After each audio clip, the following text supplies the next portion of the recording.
Hi everyone, and welcome back to our channel. This is Lincoln and I'm Elizabeth. In today's video, I'm going to be showing you how I walk my 3 dogs.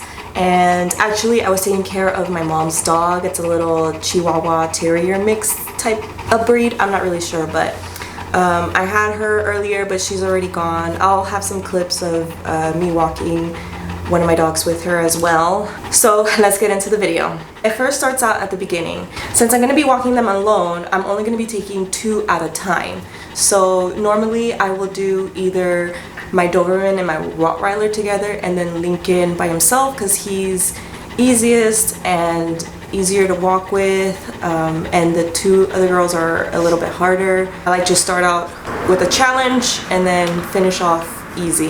But since my Rottweiler, she's in heat, I'm keeping them separate, and this guy, he's already shown interest, so we're keeping them separate for the time being since he's not neutered and my Rottie's not spayed, so we're just gonna keep them apart for about 3 weeks. So I first start out my training when I let them know it's time for a walk.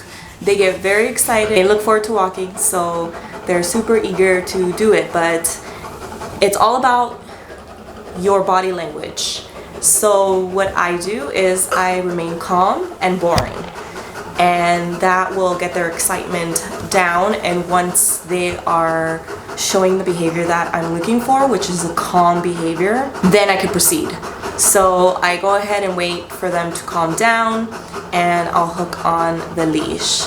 And once the leash is on, I will ask them to sit. I'll do a mini training session so that they can get in the right mindset to go walking, and that will get our walks started.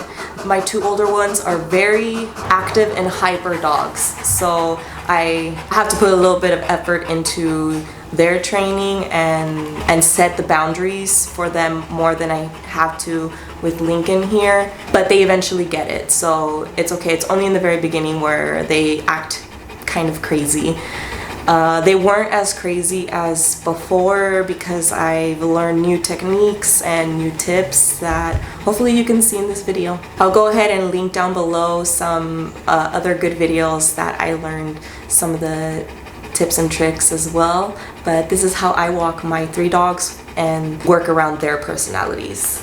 So after I ask them to sit, before going outside, I will open the door, and if I see that they move forward, then I will close the door and make a disciplined sound, like ah, that's a disciplined sound for them. They already know that. They know that that's a mistake, so they will hold back and we'll try again, and we keep on doing it until they get it right. And because they used to have a problem with just running straight out the door. I didn't like that because we don't have a fence and they can easily just run off into the streets, and we have a lot of cars passing by on our street. Even though it's not a major street, it's pretty busy, so that training will just add a little safety precautions. So after they do the appropriate behavior, then I go ahead and open the door all the way, and then I say the move forward word for me is let's go. So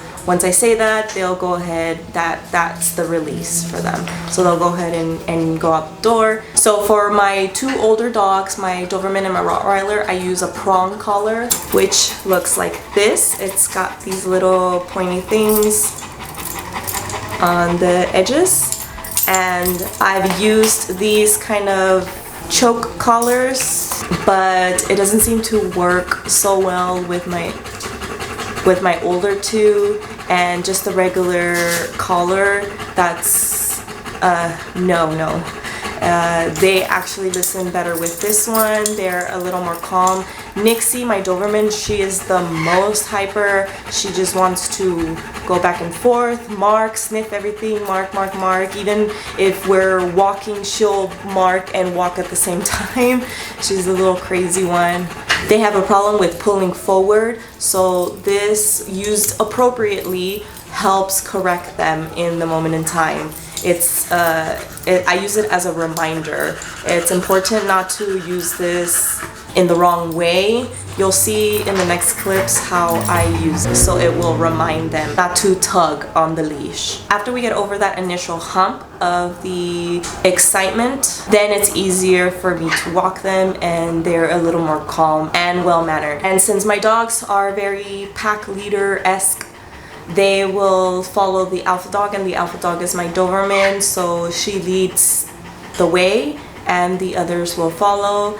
If one is to ever escape or get loose, get off of the leash, I feel fairly confident that they won't run away because they follow whoever's the leader. They'll follow me, they'll stay close. They will run away, but they will always come back. It's happened to me before, so that's how I know, by experience. And both my Doberman and my Rottweiler are around the 50-pound mark, and Lincoln here is around the 80s. He should be around the 80s by now. Last month he was around 75 pounds, so this month he should be around 80s, maybe even 90s. We haven't taken him to the doctors yet, but we will soon to find out his weights. He needs to get his flea medication and whatnot, and they'll just take his weight at that time. But for now, I'm just estimating he's around that weight, so that's why I like to take him on walks alone. Also too, because of his weight, if he pulls, if he gets excited and he wants to chase something, it's a lot harder with 2 dogs than it is with 1. But when that happens, I have to have a lot more focus in order to correct him from doing the unwanted behavior, which is tugging or chasing after something, which can be dangerous if there's a car coming. It's important to always keep your guard up. Okay, let's go for a walk.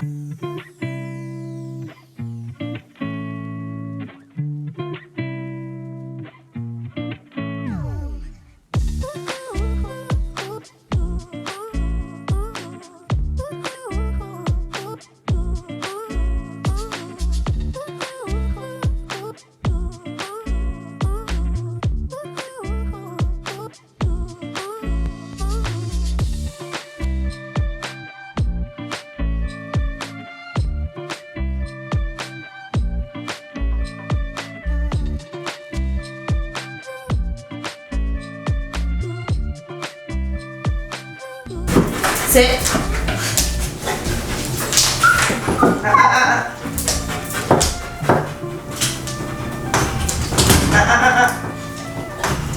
No.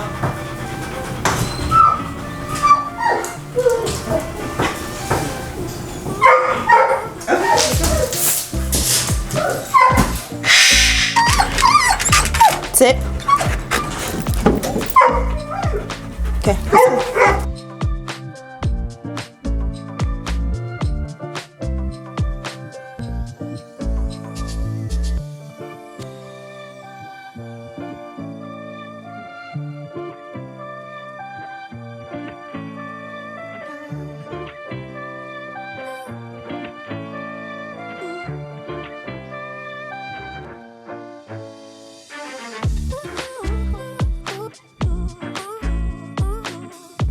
So with every movement that I do, I make sure I repeat. So if we're going left, I say left. If we're going right, I'll say right. If I want them to stop every time we leave a curb to cross the street. I want them to stop, so I'll say wait. And that's my call. Every time I stop, I want them to sit down, just like she's doing.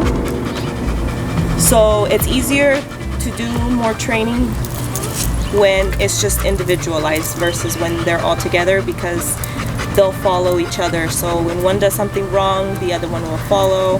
But when they're by themselves, it's a little easier to manage. Sit. Yes. And some people do clicker training. It's the little clickers. I have a clicker, but I use that for my parrot. With them, I'll do the word yes. That's my cue. It's easier because I don't have to lug around a little clicker toy everywhere with me. Okay, let's keep walking. Left. Wait. Sit. See right there, I use the prong as a sort of correction. She didn't sit, so the prong collar, I tugged it a little bit as a form of a reminder, so you're not constantly just tugging. You can actually hurt them that way. It's just used as a training tool. Before, if I was to just have her on the leash, she would just keep going because she doesn't have the prong to remind her. So every time she pulls, it's like a self-correction, a self-reminder. We're gonna go ahead and cross the street now. Let's go.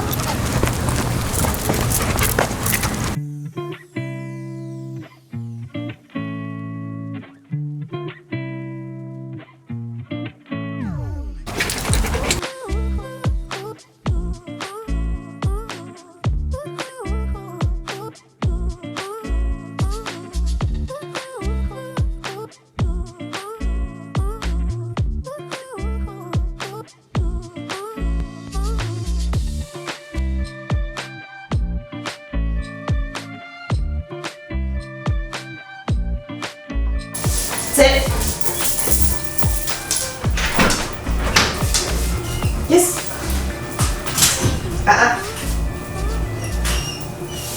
Okay, let's go. Sit. Yes. Nixie, sit.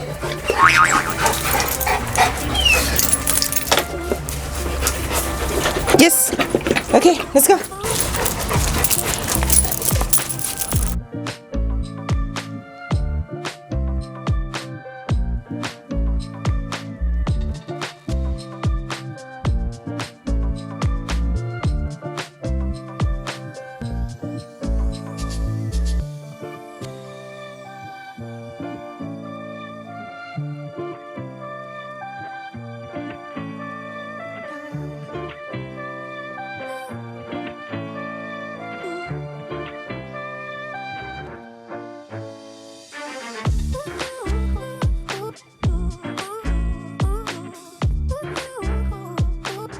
And that's how I take my 3 dogs walking. So thanks for watching. Hope you enjoyed this episode. And don't forget to like and subscribe. Hit the notification down below so you can get updates on when I post new videos. I'm trying to post a video every day for the next month. Also, check out our social media. We have a TikTok and Instagram featuring Lincoln here. If you want to stay updated more regularly, follow us there.